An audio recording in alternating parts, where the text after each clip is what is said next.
Hi everyone, this is Galen Martling. Today I have two vintage style cards for you and they are similar. They are incorporating sort of a faux mixed media look, and I use stamping, a little bit of color, and pattern paper. And so from Unity Stamp Company, I have the stamp kits called Empowering Bonds and Strength Through Struggle. And then paper packs, rainbow alcohol ink papers, and newsprint greetings paper pack. I also have dies, scallops, and stitched sentiment dies, and chick script salutation dies. And so you can see there I had the pattern paper, and then I stamped using black ink directly over that pattern paper. One's a newsprint and one's more of a watercolor look. And the background goes in conjunction with the background stamp. So on the stamp you see some script in this case right over that newsprint, and I just love the way it looks. It's just what I was going for, but I didn't have to add any additional distressing because the paper sort of has that already in there.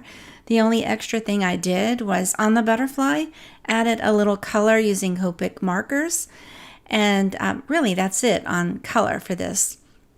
And so I used 2 shades of Copic markers. I list the colors here and on my blog.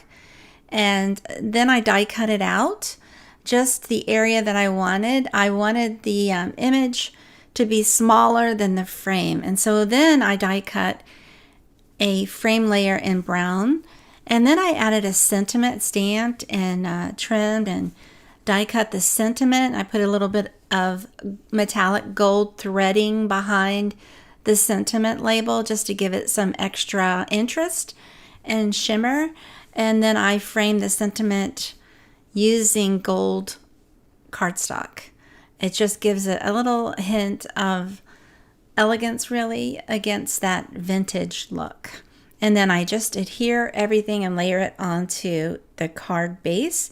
This is mostly flat and will fit nicely into an envelope.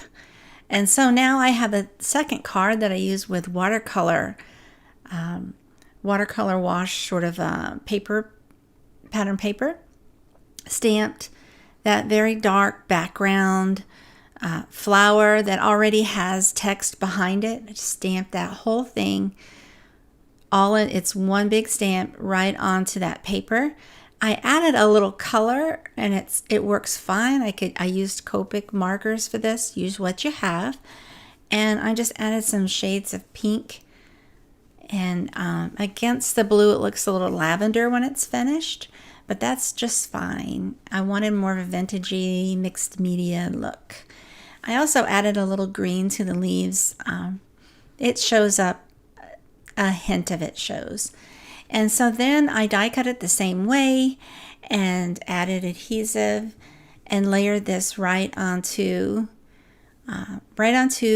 the card base. I added a sentiment that I die cut with Unity dies, the thank you, and some hemp cording to just finish that card off. So there's one card, and then you have the butterfly card. Both of them were made similar, almost the same technique and style. I just love it. 2 cards in no time. I hope you take a moment to like and share if you will. Thanks so much for watching.